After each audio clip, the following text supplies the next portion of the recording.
Alléluia, alléluia, alléluia. Ce matin, nous méditons dans le livre d'Ésaïe, chapitre 41. Alléluia. Alléluia. Sois béni, Seigneur, tu es fidèle. Amen.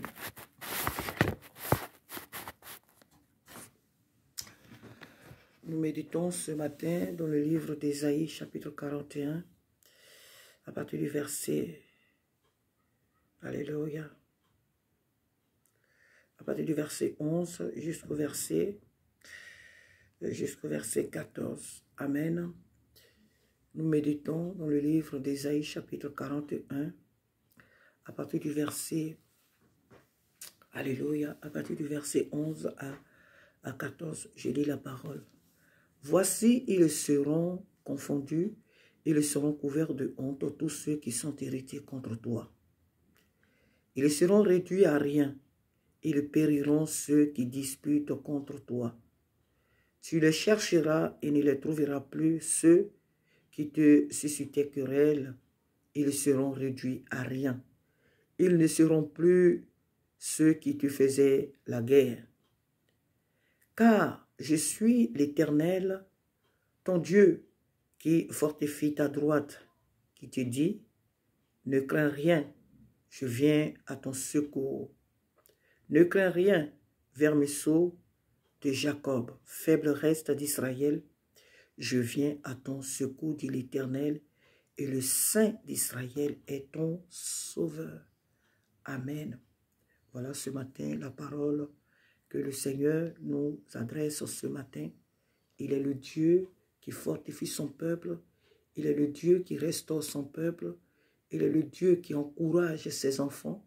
Il est le Dieu qui nous relève lorsque nous sommes affaiblis. Il a toujours une parole, parce que sa parole est la vérité, parce que sa parole, parce qu'il est lui-même dans sa parole, et il nous rappelle cette parole-là pour que nous sachions que nous ne sommes pas seuls, que nous ne sommes pas abandonnés, nous ne sommes pas délaissés. Il est avec nous. Ce matin, il dit, voici, ils seront couverts, ils seront confondus. Qui sont ceux-là qui seront confondus? Qui sont ceux-là dans ta vie qui seront confondus? Qui sont ceux-là autour de toi qui seront confondus? Ici, l'Éternel parle de tous tes ennemis. Il parle de nos ennemis. Le Seigneur parle de nos ennemis. De tout cela qu'on ne pense même pas être nos ennemis, hein, mais qui en réalité le sont. Ils sont autour de nous, deux fois même ils mangent avec nous. Ils vivent sous le même toit que nous.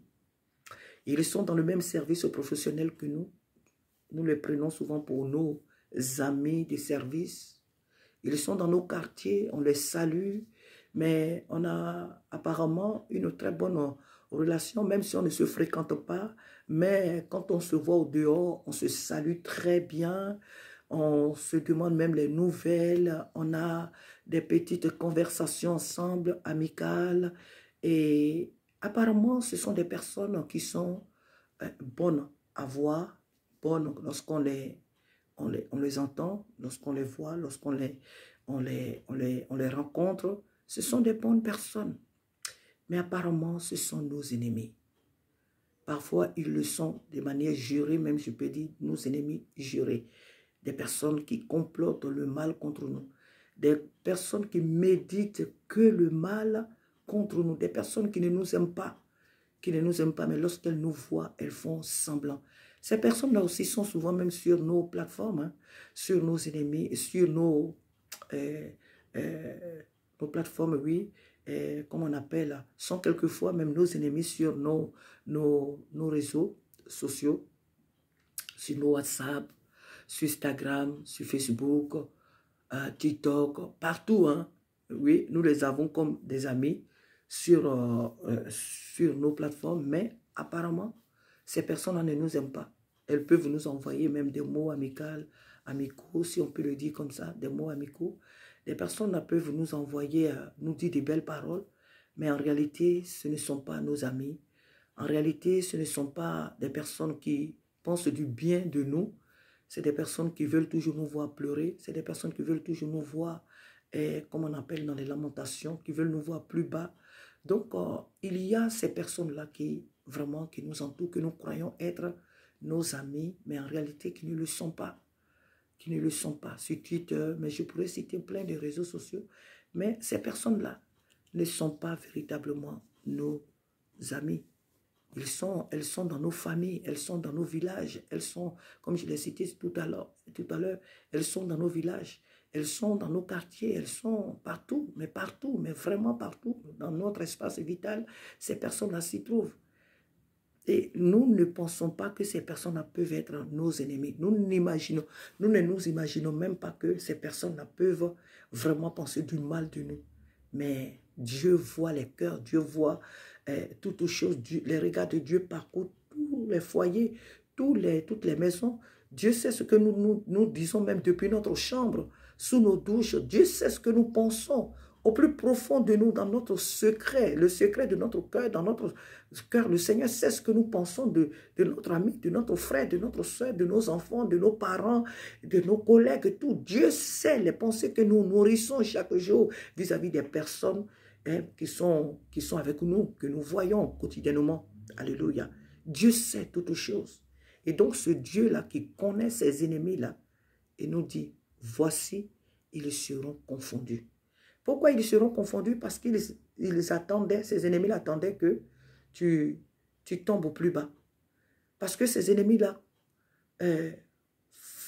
font des choses chaque jour contre ta vie. Ces ennemis-là veulent te détruire. Ces personnes-là veulent te détruire. Tout ce qu'elles ont dans leur cœur, c'est de te voir détruit ou détruite. C'est de te voir plus bas. Tout ce qu'elles ont dans leur programme, en te voyant, c'est de te piétiner, c'est d'être au-dessus de toi, c'est de te dominer, c'est de te voir vraiment plus bas que terre, c'est de te voir plus bas que terre. C'est leur objectif. Elles nourrissent ces idées-là, mais vraiment à grande échelle.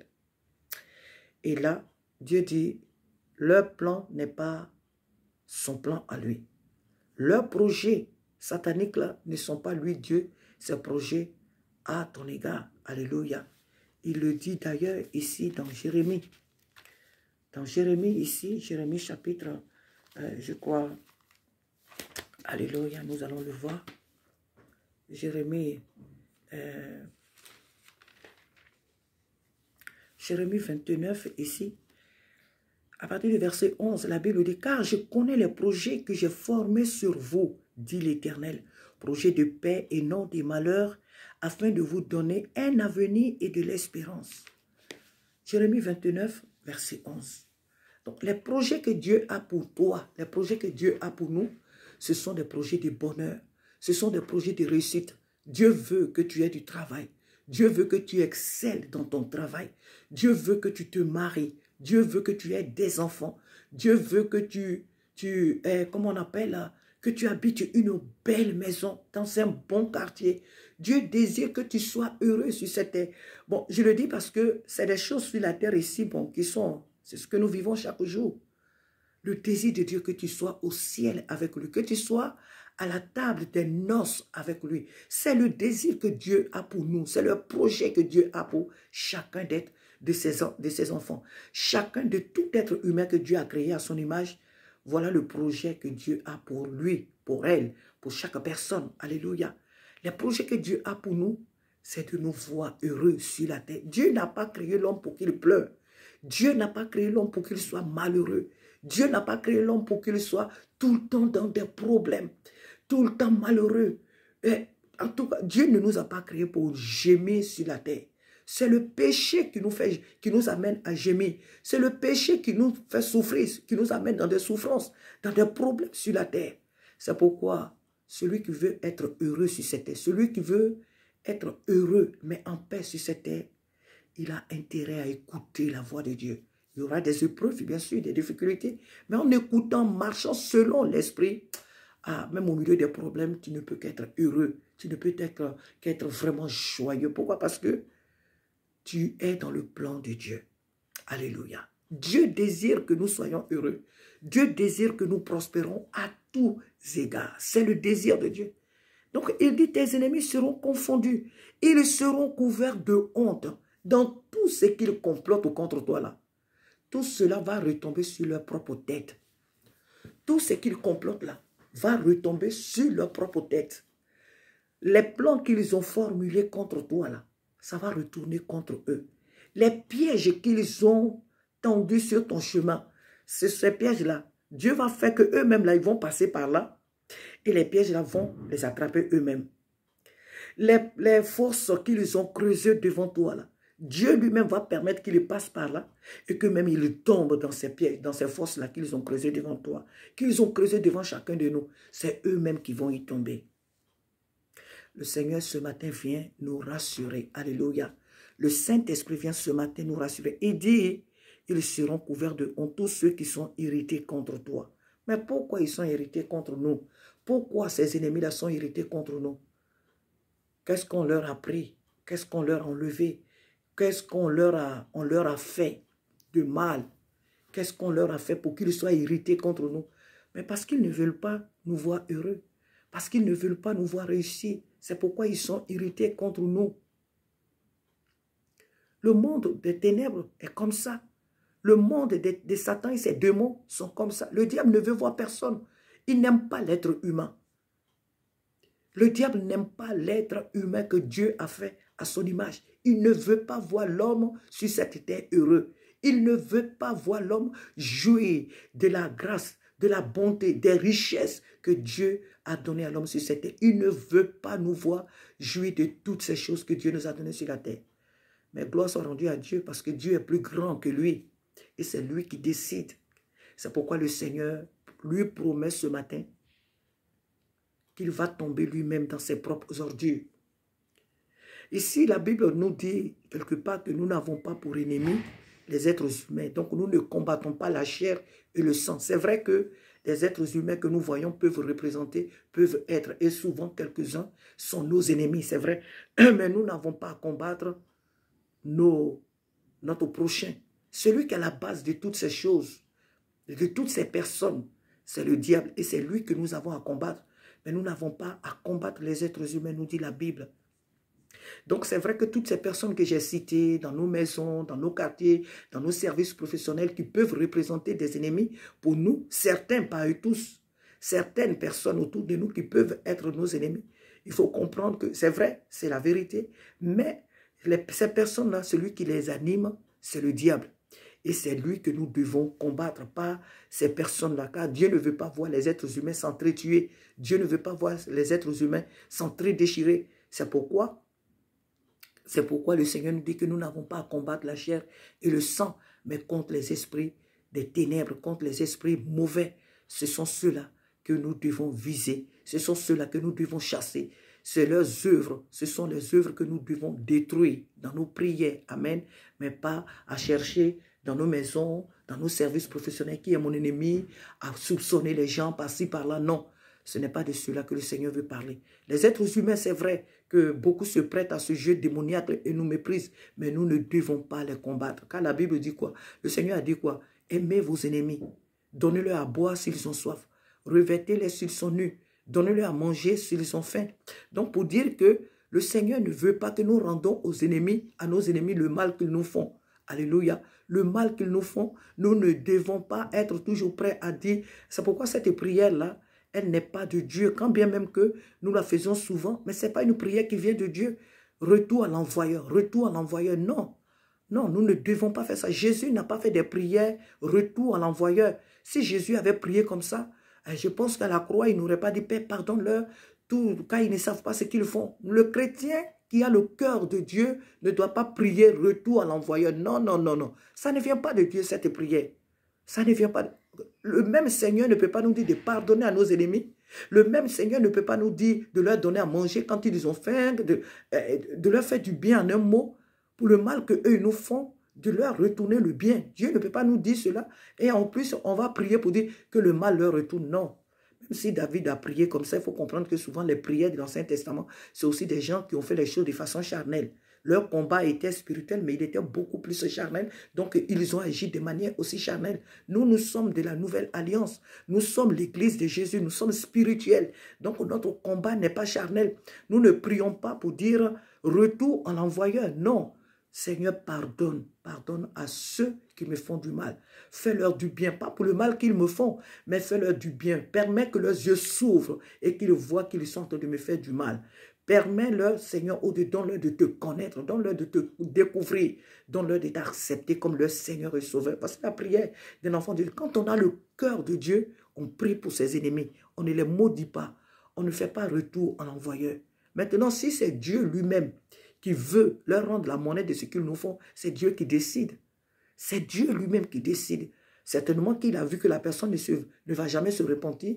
Certainement qu'il a vu que la personne n'est pas de lui. Eh bien donc, il enlève sur ton chemin pour que toi tu vives tranquille. Amen. Donc ça, c'est Dieu qui décide. Mais nous ne devons pas être pressés de rendre le mal pour le mal. Le Seigneur nous appelle à prier pour nos ennemis. Ceux qui le font ici, la honte sera toujours à Satan et à ses démons. La confusion sera toujours à Satan et à ses démons. Alléluia. Et le Seigneur nous dit, ceux qui nous disputent, ceux qui disputent contre nous, contre toi, tu les chercheras et ne les trouveras plus. Ceux qui te suscitent querelle, ils seront réduits à rien. Ils ne seront plus ceux qui te faisaient la guerre. Ça, ce combat-là, le Seigneur, c'est lui qui décide. C'est lui qui mène ce combat-là, ce n'est pas nous. Moi, si je sais que, même si Dieu m'a révélé quelqu'un qui me, comme un ennemi, si moi je me réveille, je vais prier pour cette personne. Je vais prier pour que le Seigneur, non seulement il bénisse la personne, mais je vais prier pour que Dieu libère la personne de la sorcellerie, pour que Dieu délivre la personne du mal dans lequel elle est plongée, pour que Dieu puisse la délivrer. C'est ma prière. Je ne vais pas dire, Seigneur, il faut lui rendre ce qu'elle m'a fait. Il faut lui rendre ce qu'elle est en train de comploter, ce qu'il est en train de comploter contre moi. Non, un enfant de Dieu ne prie pas comme ça. Nous, on a le cœur de Dieu. On a le cœur de Dieu. Et le cœur de Dieu, c'est un cœur de paix, c'est un cœur de mère, c'est un cœur de compassion, c'est un cœur de miséricorde. Alléluia. Oh, alléluia. Donc ici, dans Ésaïe 41, versets 11 à 14, que nous sommes en train de lire, ce combat-là, c'est le Seigneur qui le mène, ce n'est pas nous. Quand Dieu mène un combat, il sait comment il le mène et il le mène très bien. Donc ce combat, c'est Dieu qui choisit comment il doit le mener. Alléluia. Il dit, car je suis l'Éternel, ton Dieu, qui fortifie ta droite, qui te dit, ne crains rien. Il dit, ne crains rien. Je viens à ton secours, ne crains rien. Il le répète encore pour la deuxième fois. Ne crains rien, je viens à ton secours. D'abord, il dit, car je suis l'Éternel, ton Dieu, qui fortifie ta droite, qui te dit, ne crains rien. Je viens à ton secours. Il le répète encore, ne crains rien, vermisseau de Jacob, faible reste d'Israël. Je viens à ton secours, dit l'Éternel, le Saint d'Israël est ton sauveur. Il le répète deux fois, ne crains rien. Ne crains rien. Ne craignons rien. Nous ne sommes pas seuls. Le monde est en ébullition. Le mal, et j'aime souvent le dire, le mal monte à grande échelle. Les mauvais sont les bons aux yeux du monde et les bons sont mauvais aux yeux du monde. Et les guerres, les tremblements de terre, beaucoup de choses qui se passent, les meurtres, des assassinats et des suicides, mais beaucoup de choses négatives se passent autour de nous. Nous n'avons pas à craindre quoi que ce soit. Tu es menacé de perdre ton travail, ne crains rien. Ce que tu perds, tu le perds pour un temps, mais le Seigneur te conduit vers le meilleur. Tu es sur le point de perdre ton travail, tu es sur le point de perdre peut-être un être cher, mais pas perdre parce que la personne va mourir, mais une personne, ton conjoint te menace de partir, de te quitter. Tes enfants ne s'occupent pas de toi et tu as des ennemis partout, mais tu es assailli de toutes parts. Ne crains rien car le Seigneur est avec toi. Il est avec chacun de nous.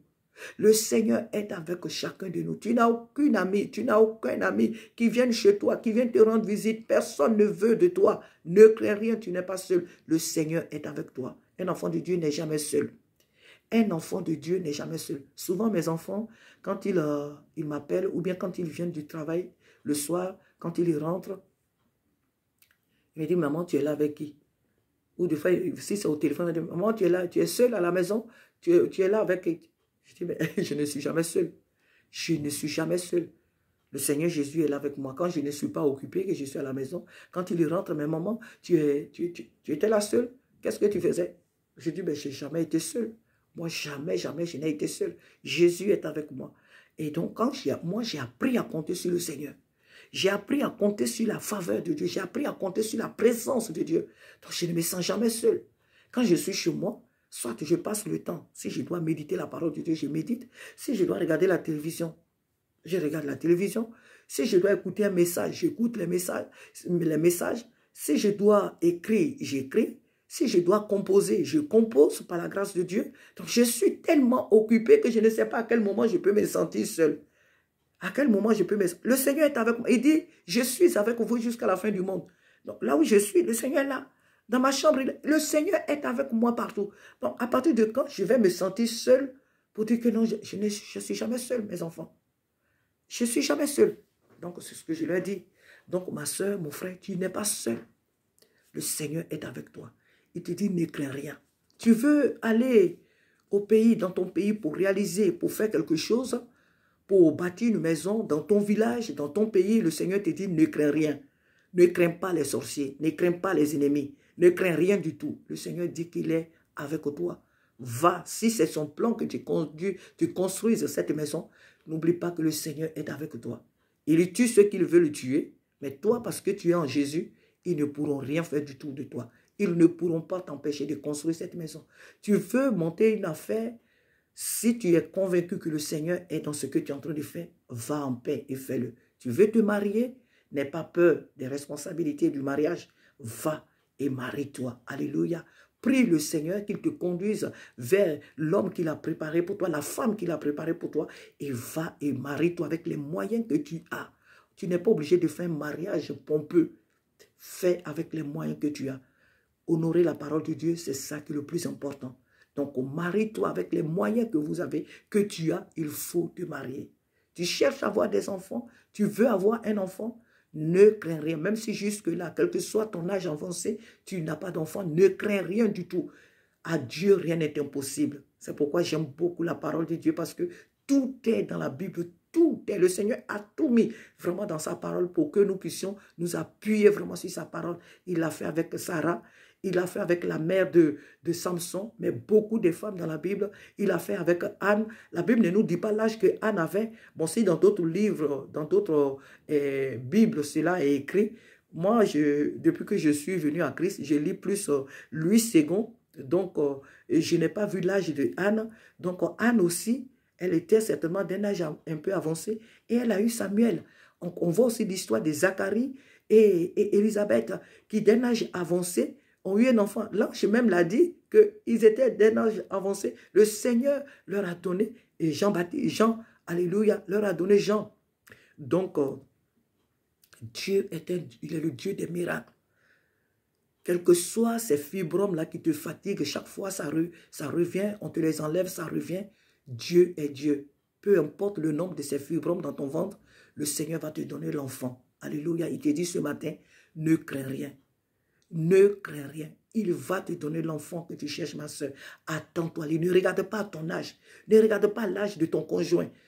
Dieu a donné des enfants. Il a donné un enfant, et je dirais des enfants à Abraham et à Sarah et toutes ces personnes que je viens de citer. Ce que Dieu a fait avant, il le fait encore aujourd'hui. Dieu n'est pas limité par l'âge. Dieu n'est pas limité par une situation quelconque dans notre vie. Dieu n'est limité par rien du tout. Il est le Dieu illimité. Alors fais confiance à Dieu. Tu cherches du travail depuis, tu as posé des CV partout et tu as l'impression que les portes te sont partout fermées. Ne t'inquiète pas. Continue de chercher. Continue de prier. Dieu t'a réservé un très bon travail. Alléluia. Un lieu où il veut que tu sois. Il a lui dit dans sa parole que celui qui ne veut pas travailler ne mange pas. Donc le désir de Dieu que tous ses enfants travaillent. C'est vrai qu'il y a des personnes on dit souvent des serviteurs de Dieu que le Seigneur a appelés à plein temps et qui ne travaillent pas. Mais c'est un travail qu'ils font. S'ils travaillent à plein temps, s'ils font le ministère à plein temps, mais ça aussi c'est un travail qu'ils sont en train de faire pour le Seigneur. Donc Dieu pourvoit aussi à leurs besoins. Le Seigneur, son désir que tous nous ayons du travail. Le Seigneur veut que nous travaillions pour pouvoir apporter dans sa maison. Donc ne t'inquiète pas. C'est vrai que tu as des charges, tu as le loyer à payer, tu as peut-être des enfants à nourrir, tu as peut-être des soins que tu dois payer. Ne t'inquiète pas. Le Seigneur dit, ne t'inquiète pas. C'est ce qu'il dit. Car je suis l'Éternel, ton Dieu, qui fortifie ta droite, qui te dit, ne crains rien. Ne crains rien. Il est avec toi. Dieu fait toutes choses bonnes en son temps. Il les fait tous. Il les fait vraiment belles et bonnes en son temps. Donc, ne t'inquiète pas ce matin. Prends courage. Prends courage. Pour toi qui es certainement dans un pays où pour trouver le travail, c'est difficile. Mais n'oublie pas que Dieu met l'eau dans le désert. Sa voix fait reverdir les déserts. Sa voix fait enfanter les biches. Sa voix, c'est sa voix qui apporte la vie là où il y a la mort. C'est le Dieu des prodiges, le Dieu des miracles que nous servons, que nous adorons. Donc, ne t'inquiète pas. Même si tu es dans une ville où c'est difficile d'avoir du travail, continue de prier, continue de chercher. Demande à Dieu de te donner l'intelligence de comment tu vas faire. Comment tu vas faire dans cette ville-là. Comment tu vas faire. Il n'y a pas du travail, il n'y a rien. Les gens vont à l'église, ils retournent. Ils vont à l'église, ils retournent. Il n'y a pas de métier, il n'y a rien. Demande au Seigneur de t'ouvrir l'esprit. Le Seigneur va te donner une pensée. Il va te donner les moyens de pouvoir créer quelque chose. Dieu est Dieu. Il n'est pas que le Dieu de l'Europe où on peut facilement peut-être trouver du travail. Il est le Dieu de l'Afrique. Il est le Dieu de partout les contrées du monde entier. Il est le Dieu des miracles. Alléluia. Alors invoque-le, cherche, prie et le Seigneur va t'ouvrir les portes. Ne crains rien. Il est avec toi. Il est avec moi. Il est avec chacun de nous. C'est le message de ce matin que le Seigneur nous apporte. Ne craignons rien. Ne rendons pas le mal pour le mal. Les ennemis sont autour de nous, c'est vrai. Les ennemis sont dans nos familles, c'est vrai. Ils sont dans nos villages. Ils sont dans nos quartiers. Ils sont partout, partout autour de nous. Mais le Seigneur nous dit ce matin de ne pas les craindre. Le Seigneur nous dit ce matin de ne pas les craindre. Sa parole nous dit quelque part de les aimer. Sa parole nous dit quelque part de prier pour eux. Sa parole nous dit quelque part de leur faire du bien. Prions pour eux en tant que des êtres humains. Tout ce que nous devons, les œuvres de ceux-là que nous devons détruire, ceux que nous devons chasser, ceux que nous devons haïr, c'est Satan et ses démons, pas les êtres humains. Il y a souvent des gens aussi qui incitent, certains serviteurs de Dieu, qui incitent des personnes à haïr leurs parents, soit disant que ce sont leurs parents qui les empêchent d'avoir telle ou telle chose. Ne sois pas dans ce lot-là. Tes parents qui t'ont mis au monde, ils t'ont aimé. C'est par amour qu'ils t'ont mis au monde. C'est par amour que quand tu étais bébé dans leurs bras, ils ne t'ont pas détruit. Ils t'ont élevé jusqu'à ce que tu deviennes ce que tu es. Ne les méprise pas. Même si c'est la vérité, il faut comprendre qu'ils sont sous l'emprise de Satan. Ils sont sous l'emprise de l'ennemi. C'est pourquoi ils agissent de cette manière contre toi. Alors prie pour eux et brise l'œuvre de la sorcellerie. Brise au nom de Jésus l'œuvre de l'ennemi dans laquelle ils sont enlacés, dans laquelle ils se trouvent. Alléluia. Fais-leur du bien et non du mal. Ne fuis pas tes parents. Ne les juge pas. Ne les condamne pas. Alléluia. Ne les méprise pas. Ce sont tes parents. La Bible dit, honore ton père et ta mère afin que tes jours se prolongent sur la terre.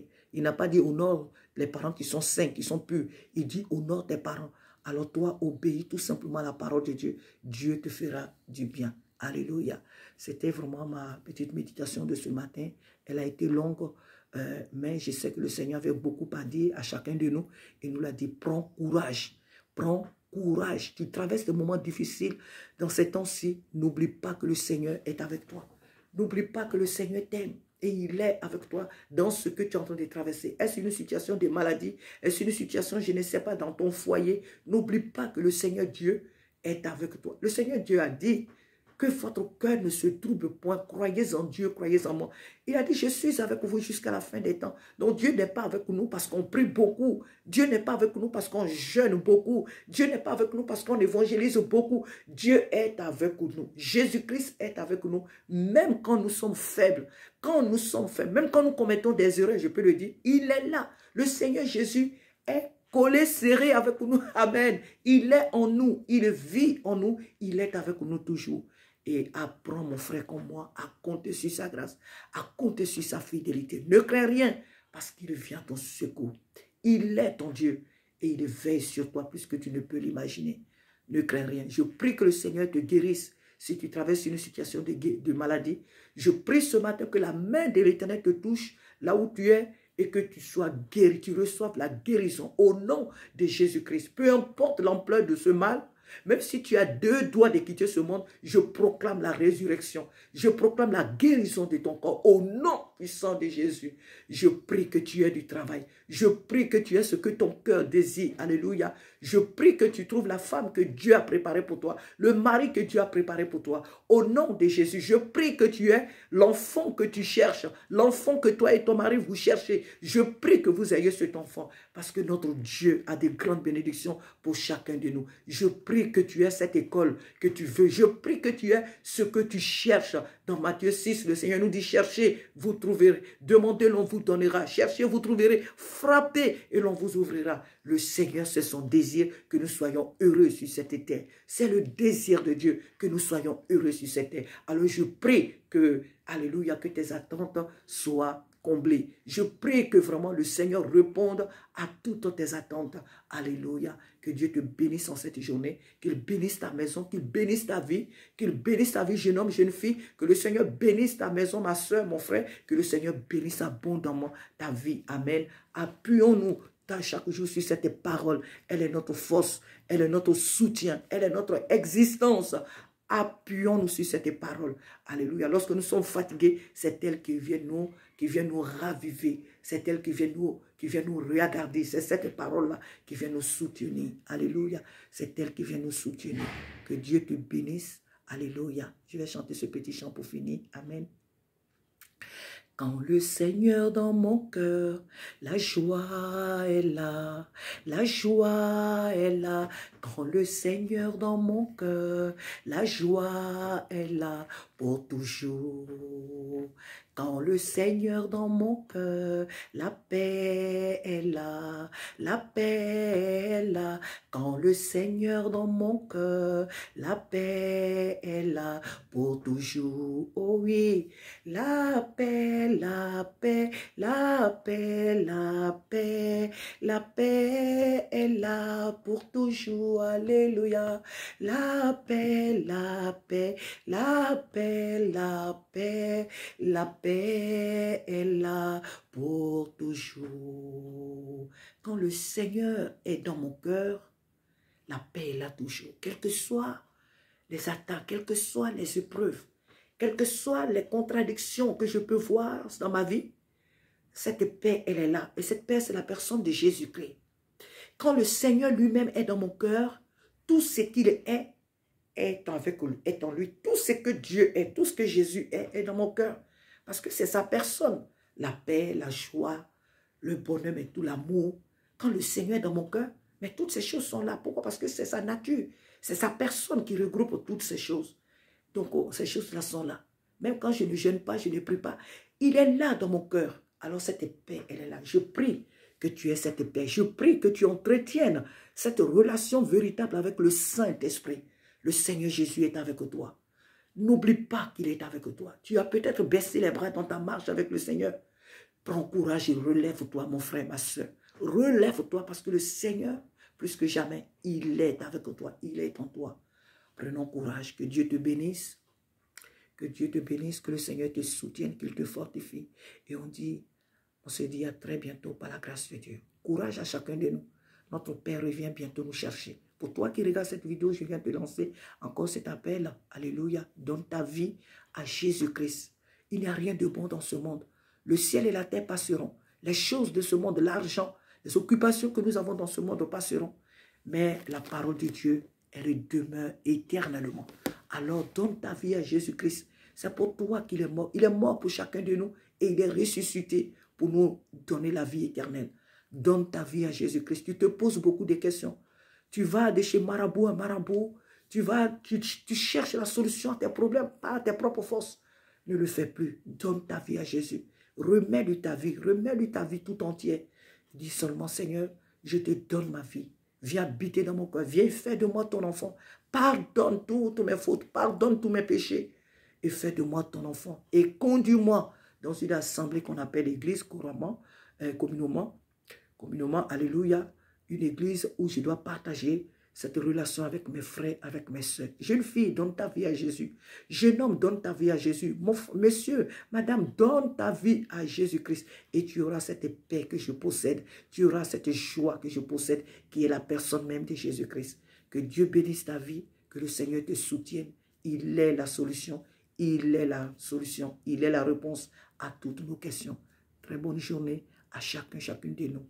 Alléluia.